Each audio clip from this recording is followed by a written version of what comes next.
ચંદીગઢમાં airport ઉપર એક ફ્લાઇટમાં પાવર બેંકમાં બ્લાસ્ટ થયો હોવાની ઘટના બની છે। પાવર બેંકમાં બ્લાસ્ટ થતા 5 લોકો ઈજાગ્રસ્ત થયા છે। મુસાફરે બેગમાં પાવર બેંક રાખ્યાનો ખુલાસો।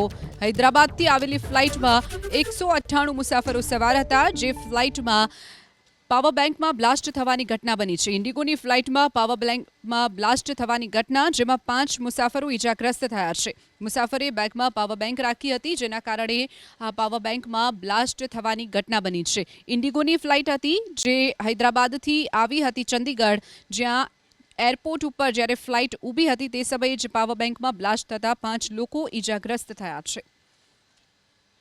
પાવર બેંકમાં બ્લાસ્ટ થવાની ઘટના બની છે। ઇન્ડિગોની ફ્લાઇટમાં પાવર બેંકમાં બ્લાસ્ટ થવાની ઘટના, જેમાં 5 મુસાફરો ઈજાગ્રસ્ત થયા છે। મુસાફરે બેગમાં પાવર બેંક રાખી હતી, જેના કારણે આ પાવર બેંકમાં બ્લાસ્ટ થવાની ઘટના બની છે। ઇન્ડિગોની ફ્લાઇટ હતી, જે હૈદરાબાદથી આવી હતી ચંદીગઢ, જ્યાં એરપોર્ટ ઉપર જ્યારે ફ્લાઇટ ઊભી હતી તે સમયે જ પાવર બેંકમાં બ્લાસ્ટ થતા 5 લોકો ઈજાગ્રસ્ત થયા છે।